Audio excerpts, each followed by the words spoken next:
Evangelho de João, capítulo 8.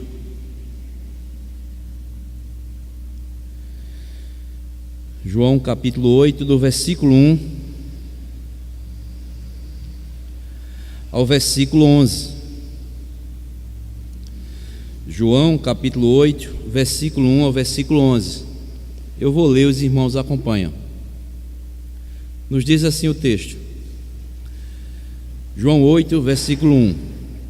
Jesus, entretanto, foi para o Monte das Oliveiras. De madrugada voltou novamente para o templo, e todo o povo ia ter com ele, e assentado os ensinava. Os escribas e fariseus trouxeram à sua presença uma mulher surpreendida em adultério, e fazendo-a ficar de pé no meio de todos, disseram a Jesus: Mestre, essa mulher foi apanhada em flagrante adultério.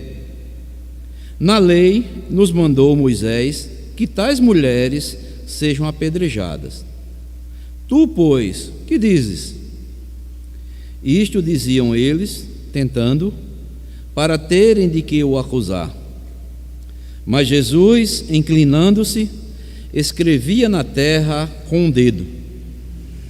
Como insistissem na pergunta, Jesus se levantou e lhe disse: Aquele que dentre vós estiver sem pecado, seja o primeiro que lhes atire pedra. E tornando a inclinar-se, continuou a escrever no chão. Mas ouvindo eles esta resposta e acusados pela própria consciência, foram se retirando-se um por um, a começar pelos mais velhos e até os últimos, ficando só Jesus e a mulher no meio onde estava. Erguendo-se Jesus e não vendo a ninguém, mas além da mulher, perguntou-lhe: Mulher, onde estão teus acusadores? Ninguém te condenou? Respondeu ela: Ninguém, Senhor. Então lhe disse Jesus: Nem eu tampouco te condeno. Vai e não peques mais. Que Deus nos abençoe mais uma vez, amados, com a porção lida da sua palavra. Meus amados irmãos e irmãs, neste momento nós vamos dar continuidade às mensagens no Evangelho de João, e hoje nós vamos meditar nessa passagem bíblica sobre o seguinte tema: a grandeza de Jesus em perdoar. A grandeza de Jesus em perdoar. Estamos chegando ao 8º capítulo do Evangelho de João. Nós podemos ver aqui nesse capítulo 8, como ele já inicia, a manifestação da graça de Jesus em conflito com a maldade humana.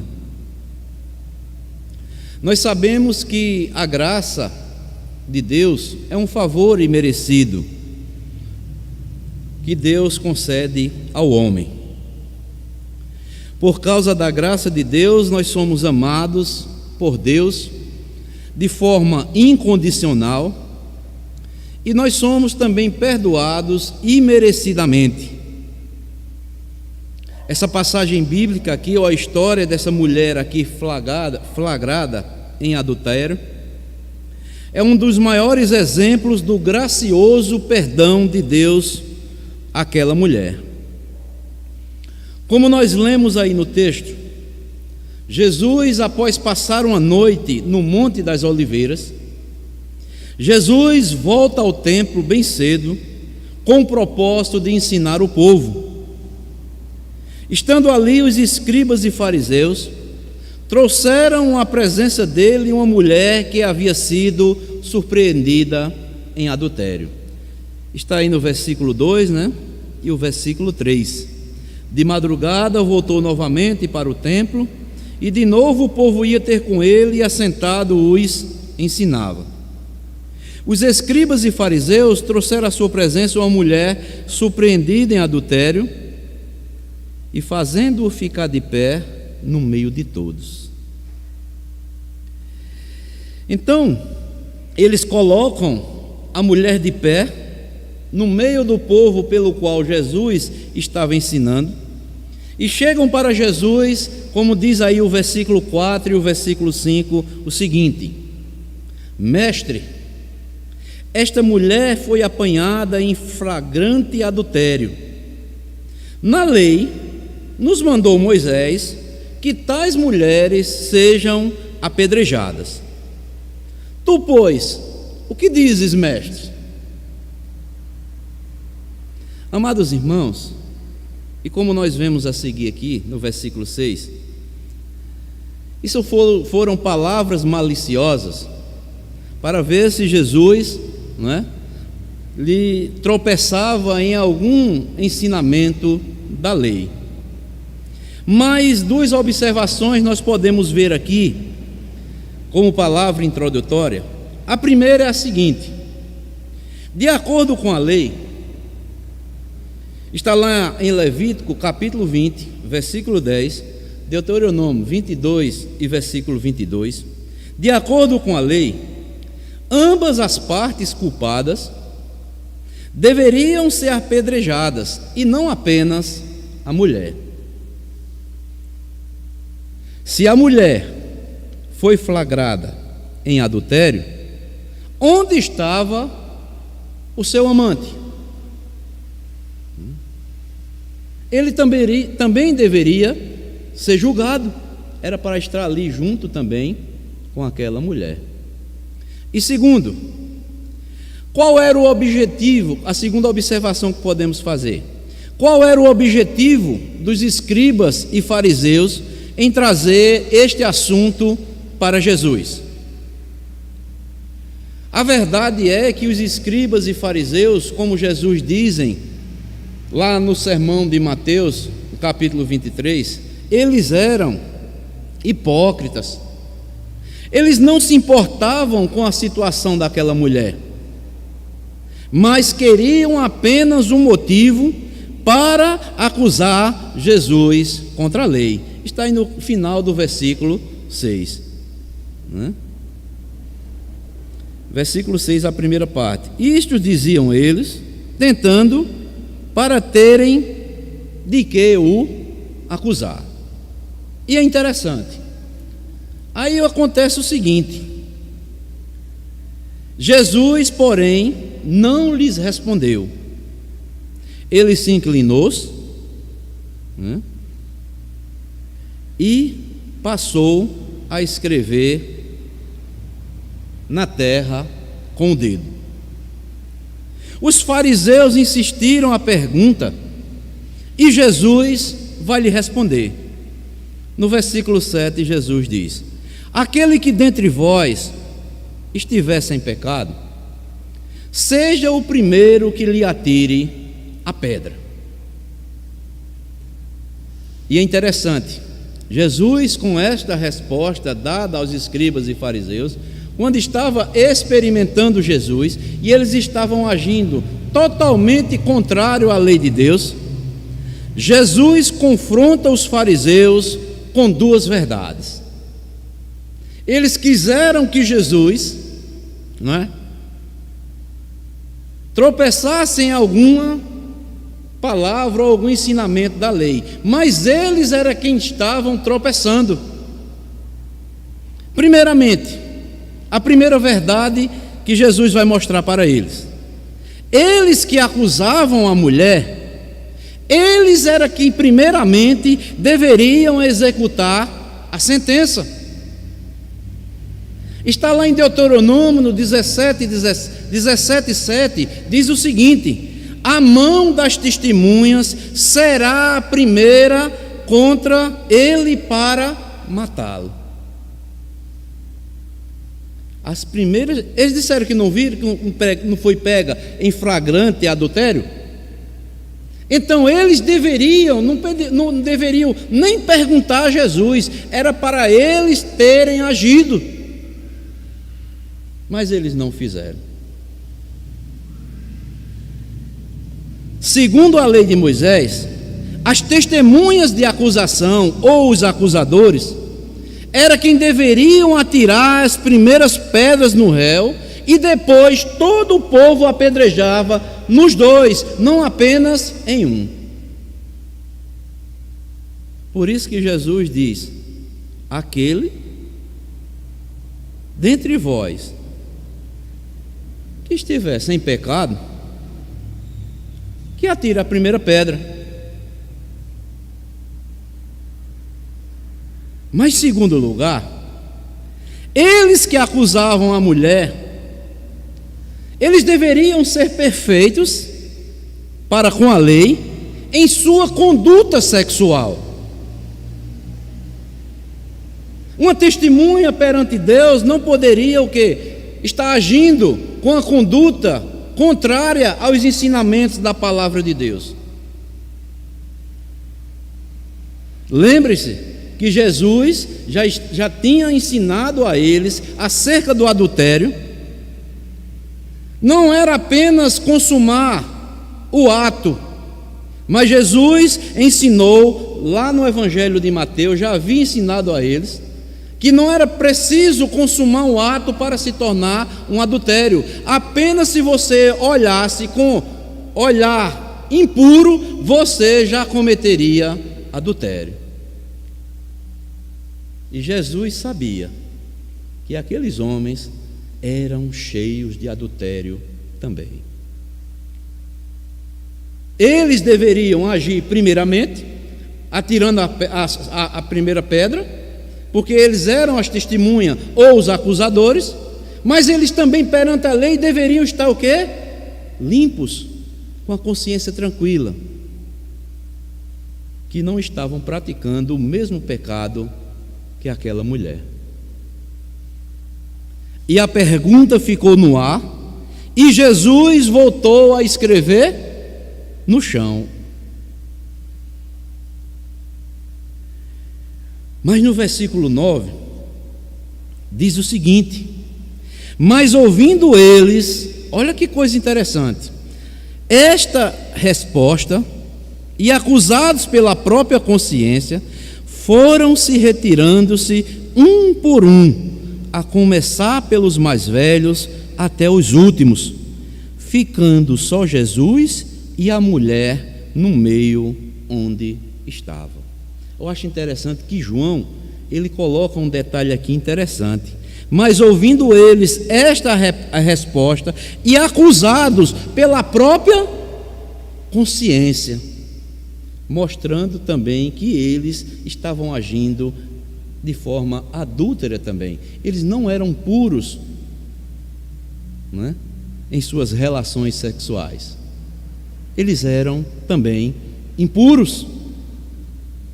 Os acusadores se retiraram um por um. Eles foram acusados pela própria consciência. E Jesus se ergue, estava lá agachado, observa que todos foram embora, ficando apenas a mulher. E no versículo 10 e 11 diz: mulher, onde estão os teus acusadores? Ninguém te condenou, não? Respondeu ela: ninguém, Senhor.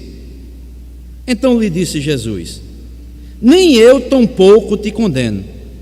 Vai e não peques mais. Que lição, amados irmãos.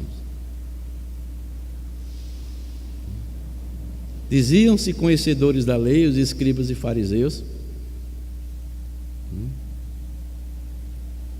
tentando ou provando o Senhor da lei. Mas, meus amados irmãos, nesta noite, eu quero pelo menos destacar 3 lições para as nossas vidas, nesse diálogo aqui, entre Jesus e os fariseus, e Jesus com essa mulher que foi salva por Jesus Cristo. E a primeira lição que eu quero destacar é na pergunta que Jesus faz: onde estão aqueles teus acusadores? A primeira lição que eu quero destacar é a seguinte: todo homem gosta de acusar e julgar o pecado dos outros. Todo homem gosta de acusar e julgar os pecados dos outros. Muitas vezes, amados irmãos, mesmo sem termos nenhuma autoridade, muitas vezes nós estamos julgando os outros. Antes de julgarmos os outros, devemos julgar primeiramente a nós mesmos. Às vezes estamos cometendo o mesmo pecado que estamos apontando para o outro. Nós temos que ter cuidado. E Jesus, amados irmãos, creio que nós vamos estudar isso na escola bíblica dominical. Abram comigo aí lá em Mateus, no Sermão do Monte, Mateus capítulo 7. Não desmarquem aí João. Mateus capítulo 7.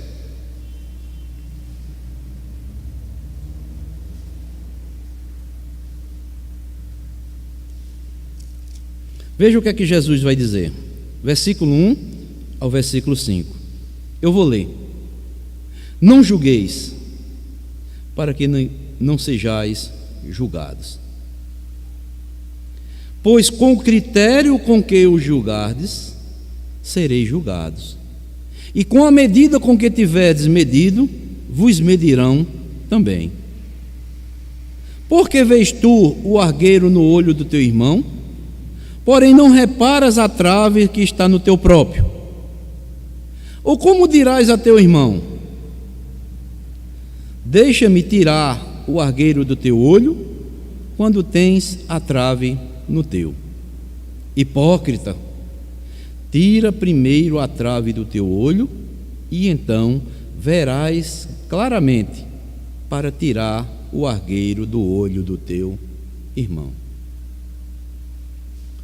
Amados irmãos, Jesus aqui, Ele nos ensina e nos lembra que nós iremos colher o que nós semeamos, e na proporção que nós semearmos.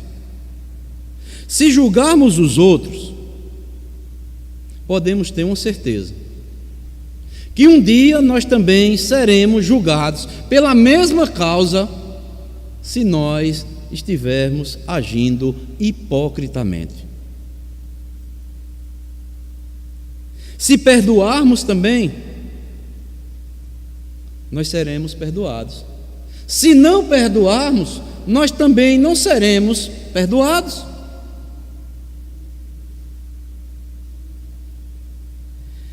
Muitas vezes nós esquecemos que só Deus é o juiz supremo e justo.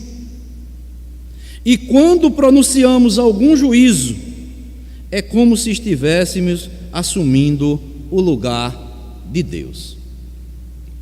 Aí você pode estar perguntando: e aí, pastor? Se eu ver um irmão no erro, o que é que eu devo fazer? Eu vou me calar? O que é que Jesus está dizendo aqui? E nós devemos primeiramente fazer o quê? Tira primeiro a trave do teu olho, e então verás claramente para tirar o argueiro do olho do teu irmão. Antes de nós ajudarmos um irmão ou uma irmã que estiver em falta, e nós estivermos sabendo, nós primeiramente devemos o quê? À luz da palavra de Deus, que é só ela que tem poder de julgar a cada um de nós, à luz da palavra de Deus, eu devo olhar para mim, se aquilo que meu irmão ou minha irmã estiver em falta para com Deus, eu não estou também. O texto aqui precisa de um intérprete? Um doutor? Não. Jesus é claro, meus irmãos. Jesus, ele falava de forma fácil para compreendermos. Eu só posso ajudar um irmão a sair de um problema ou de algo que ele esteja em falta para com Deus. Eu tenho que olhar para a minha vida. Se eu tenho alguma trave no meu olho que precisa ser tirado, para poder primeiro eu ajudar aquele irmão a tirar aquele argueiro. Senão eu estarei agindo hipocritamente.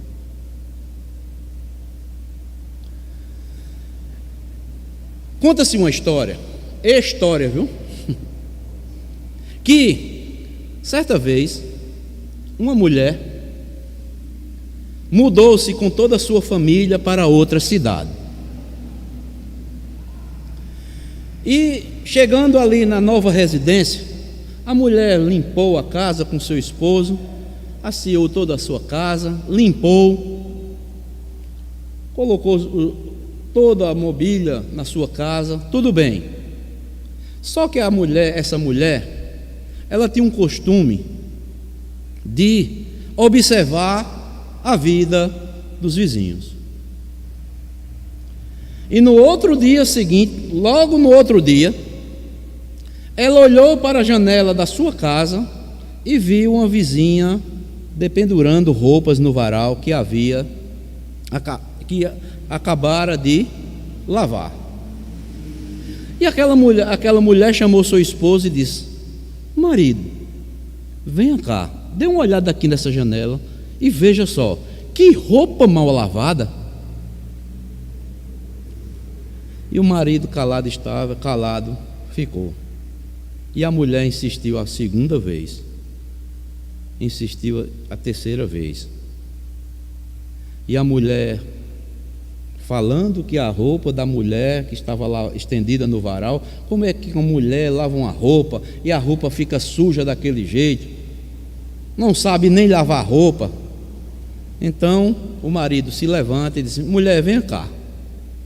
Olhou para a janela, abriu a janela e disse: olha agora a roupa da vizinha como está, toda limpa. E por que eu estou vendo assim? Ele disse: o problema é que você não limpou direito a sua janela. A sujeira que está é na janela da sua casa. Vá limpar a janela. Moral da história: muitas vezes nós não limpamos, sabe o que? A nossa janela, que são os nossos olhos. Estão sujos, estão embaçados. Só vemos a sujeira do vizinho e não conseguimos enxergar a sujeira que está na nossa própria casa. Irmãos, nós devemos ter cuidado. A palavra de Deus é quem tem a última palavra. Devemos nos ver primeiramente diante da palavra de Deus, e só depois é que podemos ajudar o nosso irmão que estiver no erro e ajudá-lo usando a palavra de Deus para que ele se corrija conforme a palavra de Deus. Se nós não fizermos isso, amados irmãos, nos tornamos hipócritas. O ensino de Jesus, ele era sempre objetivo, ele era direto. Então nós devemos, a primeira lição é essa: todo homem gosta de acusar e julgar o pecado dos outros, como esses homens aqui do capítulo 8 de João, que apenas estava vendo aquela mulher, não viram nem o adúltero lá também, que não trouxeram, era para ter trazido, onde eles também estavam sobrecarregados com os mesmos pecados. Por isso, Jesus faz a pergunta: onde estão teus acusadores, mulher? Não tem ninguém, não? Eles não te condenaram, não? Ela disse: não, Senhor. E Jesus diz: nem eu tampouco te condeno. Que lição, amados, para as nossas vidas. Devemos ter cuidado ao tentar ajudar um irmão que está lá caído. Nós primeiramente devemos nos ver como é que estamos diante de Deus e os ensinamentos da sua palavra. Mas há uma segunda lição que eu quero destacar também aqui nesta noite. É que Jesus veio ao mundo com a missão de salvar pecadores.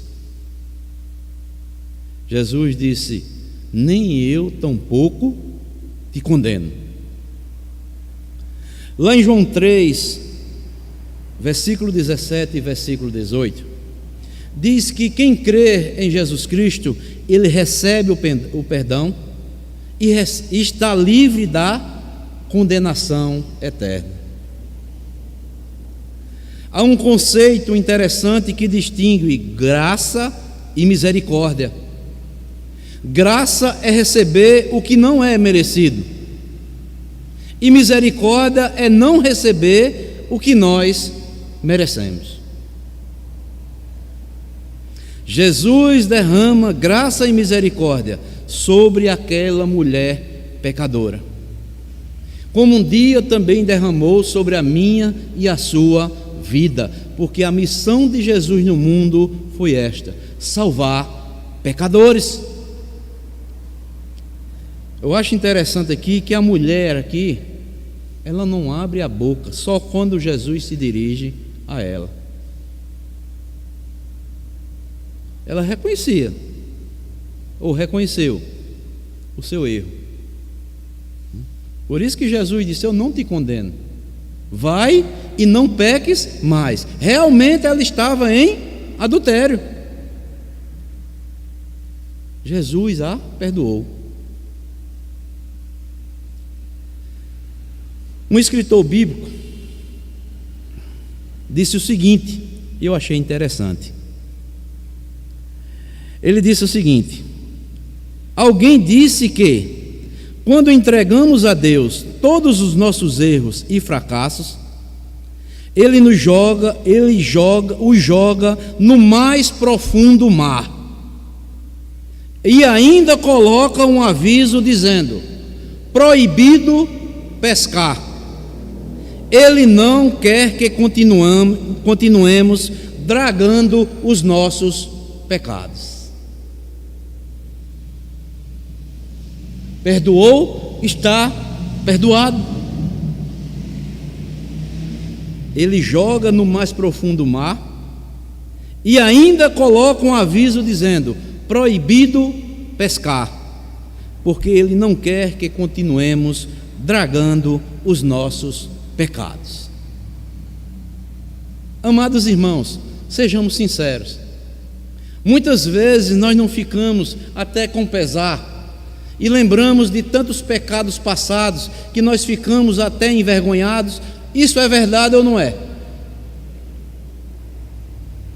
Mais uma coisa, amados irmãos, a palavra de Deus nos ensina: Deus perdoou, está perdoado. Nós não devemos estar dragando mais os nossos pecados. Nós não devemos mais estar querendo pescar, trazer de volta aqueles pecados. Quando vier à nossa memória esses pensamentos, e muitas vezes são pensamentos que nós não queremos nem lembrar, vem à nossa mente de repente.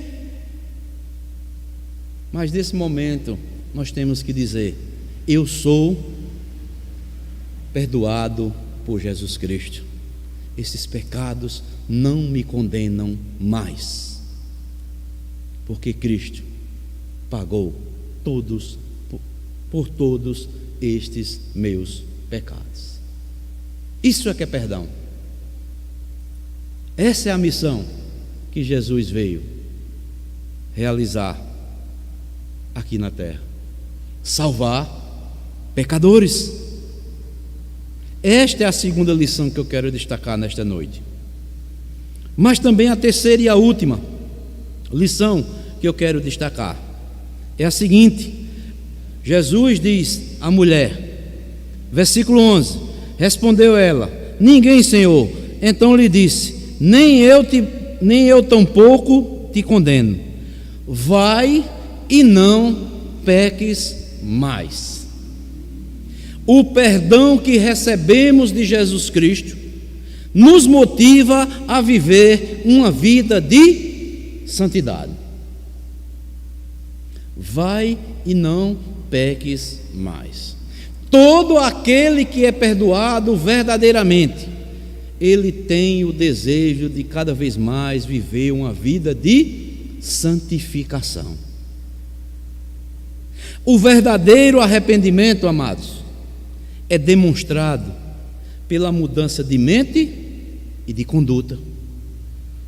Aqueles que se arrependeram verdadeiramente dos seus pecados, aqueles que foram perdoados dos seus pecados, que houve uma verdadeira conversão em suas vidas, é demonstrado na vida destes que houve uma mudança de mente, de pensamentos, e também uma mudança de conduta. Quem recebe o perdão de Deus, ele deseja e busca cada vez mais uma vida de santificação. Há uma mudança de Senhor e há uma mudança de serviço.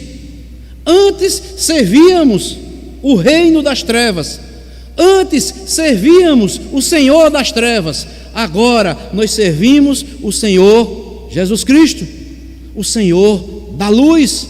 Não estamos mais no reino das trevas, estamos no reino da luz.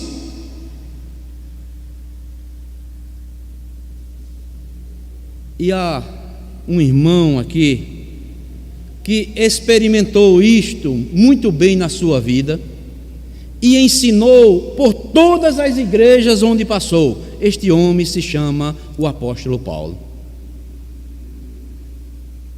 Abram comigo aí, Romanos capítulo 6. Romanos capítulo 6. O apóstolo Paulo vai nos mostrar que aqueles que receberam o verdadeiro perdão, aqueles que se arrependeram verdadeiramente, aqueles que se converteram verdadeiramente, há uma mudança de mente e de conduta na vida destes, e estes desejam ardentemente uma vida de santificação. Veja o que é que Paulo vai ensinar aos crentes de Romanos capítulo 6. Primeiramente nós leremos versículo 1 e o versículo 2, que diz: que diremos, pois? Permaneceremos no pecado para que a graça seja mais abundante? De modo nenhum. Como viveremos ainda no pecado, nós, o que para ele morremos? E agora, adiante aí um pouco,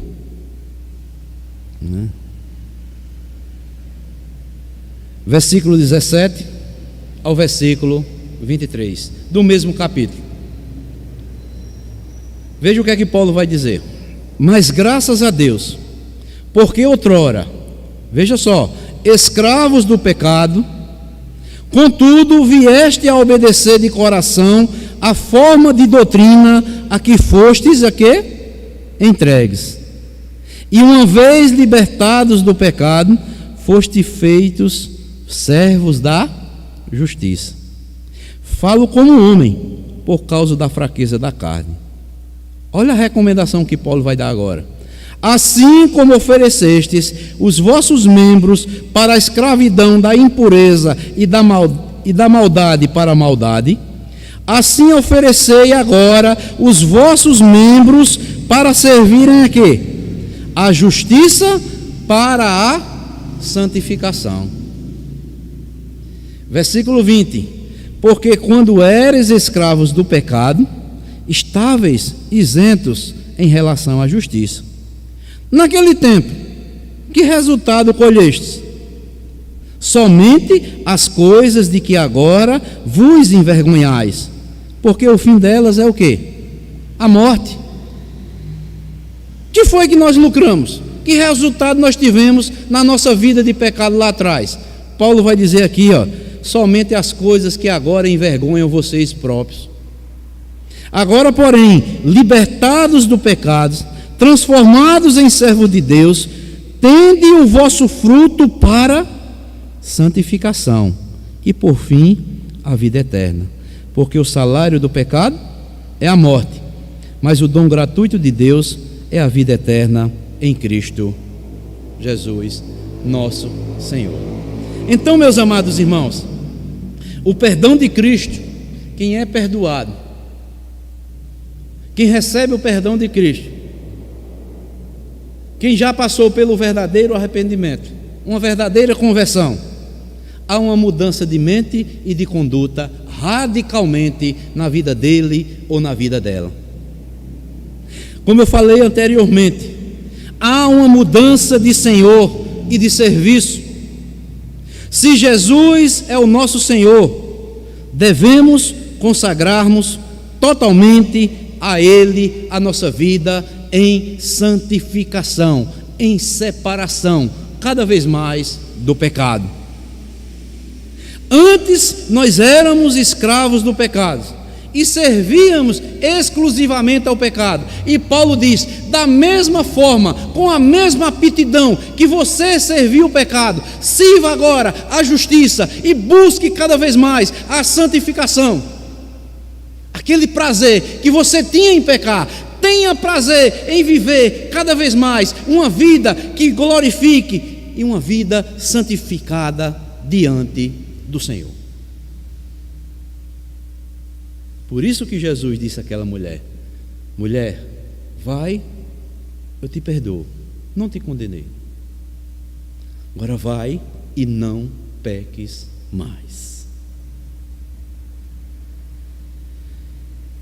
Um escritor chamado John Blanchard, ele disse o seguinte: o que o homem descobre, Deus cobrirá.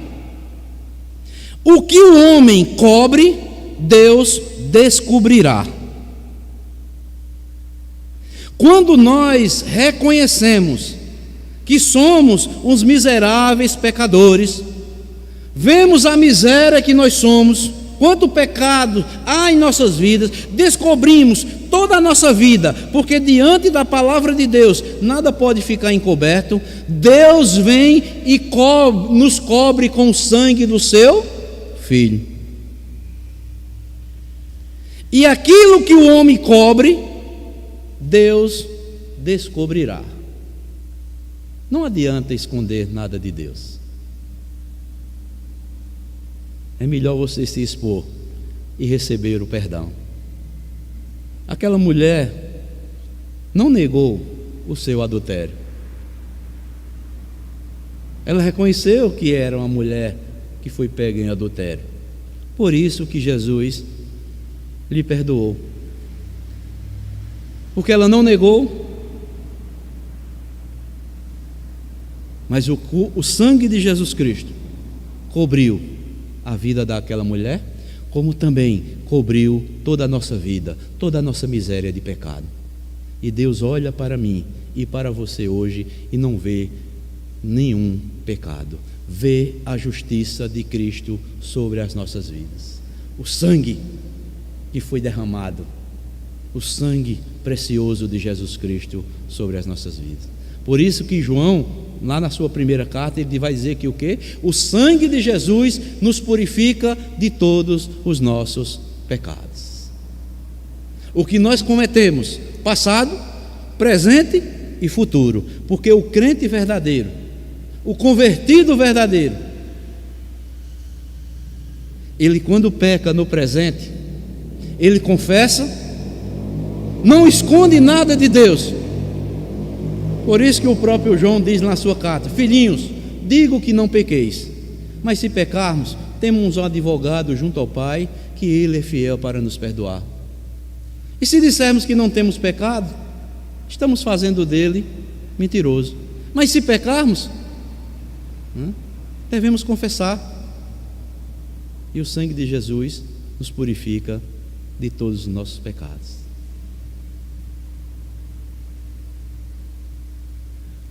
O crente que está buscando constantemente a santificação, cada vez mais, Deus vai mostrando os seus pecados. Deus vai mostrando quem Ele é ainda, o que precisa ser retirado ainda da sua vida. Ainda há impureza, e dia após dia estão se arrependendo, estão se convertendo dos seus pecados, confessando e deixando, e Deus vai lhe perdoando. Já perdoou todos, passados, presente e ainda aqueles que talvez nós não sabemos. Há pecados ainda que muitas vezes nós já achamos que não estamos pecando contra Deus, e Deus lá na frente vai nos revelar na sua palavra que nós estamos ainda pecando.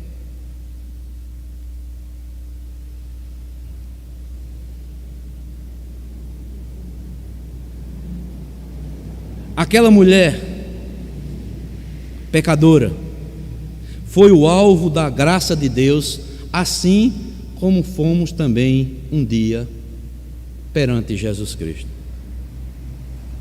E tem uma coisa, amados irmãos, quando a graça de Deus é derramado, ou como foi derramado na minha e na sua vida, nada nesse mundo vai impedir que Deus nos deixe de amar. Outro escritor chamado Philip Yancey, ele disse o seguinte: não há nada que você possa fazer para Deus te amar mais, e não há nada que você possa fazer para Deus deixar de te amar. Quando Ele derramou sua graça, é porque Ele continua nos amando. Não precisamos fazer mais nada para que Deus nos ame mais, porque Ele já nos amou com seu amor que é completo, que é perfeito. Mesmo que um dia tropecemos,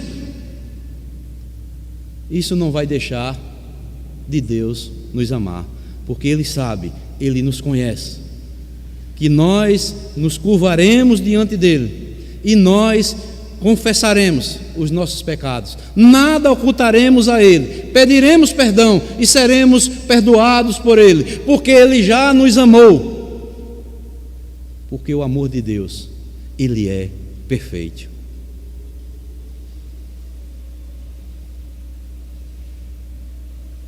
E Spurgeon disse também acerca da graça de Deus, do perdão de Deus, do amor de Deus sobre as nossas vidas. Ele disse o seguinte, Spurgeon, já no fim da sua vida, ele disse: tenho pregado o Evangelho de Cristo por muitos anos, e jamais conheci alguém que tenha confiado em Cristo e pedido perdão pelos seus pecados e Ele o tenha lançado fora. Nunca me encontrei com um só homem que tivesse sido recusado por Jesus. Tenho conversado com mulheres às quais Ele restituiu a pureza primitiva, com bêbados a quem Ele livrou dos hábitos vis, e com outros culpados de horríveis pecados que se tornaram puros como crianças. Sempre ouço a mesma história destes, que me dizem o seguinte: busquei o Senhor e Ele me ouviu, lavou-me no seu sangue e agora eu estou mais branco do que a neve. É isso que Deus faz com o pecador. Foi isso que Jesus fez com aquela mulher pecadora. Vejam como é a graça de Deus. Os escribas e fariseus, achando que aquela mulher seria apedrejada, ela quem recebeu a salvação, e eles saíram sem a salvação, continuaram perdidos. Olha só o que é a graça de Deus. Parece até, né, uma coisa que muitas vezes nós não entendemos, mas Deus permite certas situações para que um dia venhamos conhecer a graça misericordiosa de Deus e experimentarmos a graça de Deus. E cada um de nós temos essa experiência. Cada um de nós sabe como foi o chamado da graça de Deus para a minha vida e para a sua vida. A mulher ali, adúltera, a situação foi essa. Ficou envergonhada diante de todos, mas Jesus não se envergonhou dela.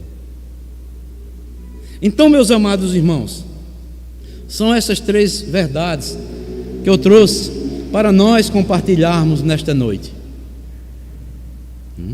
Nós vimos que todo homem tem o hábito de querer julgar os outros quando estes não fazem primeiramente um julgamento da sua própria vida para ver como é que está diante de Deus. Segundo, nós vimos que Jesus veio ao mundo com a missão de salvar pecadores. E terceiro, o perdão que Cristo concede ao pecador ou à pecadora motiva estes a viverem uma vida de santificação. Vai e não peques mais. Então, meus amados irmãos, aprendemos que qualquer um de nós podemos cair em tentação e praticarmos pecados que pensávamos que jamais iríamos cometer. Aprendemos também que somente Deus é juiz e por isso não devemos olhar ou falar mal ou tratar os outros maus. Não devemos julgar aqueles que caíram em pecados, porque talvez eu possa estar prostrado da mesma forma ou pior, e aí quem precisa ser recuperado sou eu ou você. Mas aprendemos que todo pecado pode ser perdoado e que todo pecador que foi perdoado, este sim deseja ardentemente, dia após dia, cada vez mais, uma vida de santificação. Deus, amados, continue nos fortalecendo e que aprendamos com Jesus a perdoar como Ele nos perdoou. Podemos ver a grandeza aqui do perdão de Jesus nesta passagem bíblica. E se um dia nós vermos algum irmão ou alguma irmã que esteja prostrado, caído, ou tenha caído em transgressão ou pecado contra Deus, primeiramente, façamos esta retrospectiva na nossa vida, para ver como estamos diante de Deus, para poder primeiro ajudar aquele irmão que está caído ou aquela irmã que está prostrada também. Façamos isso e venhamos agir conforme os ensinamentos da palavra de Deus. Deus nos ajude com a sua graça e que desejemos cada vez mais uma vida de santificação para a glória do nosso Deus. Pois não, Tom?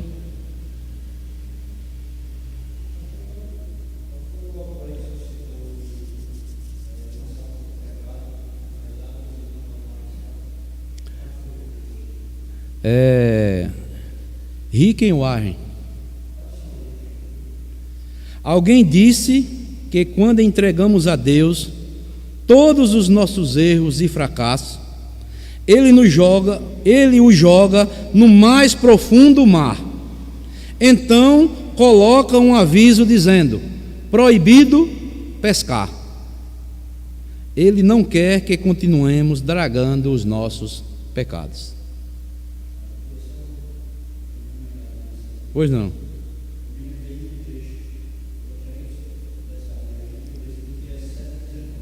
Miqueias 7.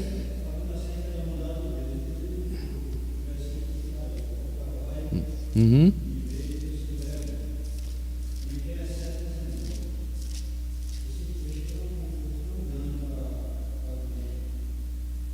Isso.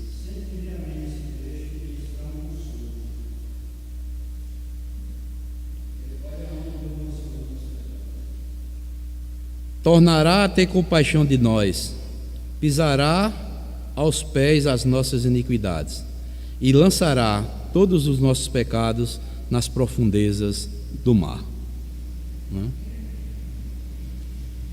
É isso que Deus faz com a sua graça.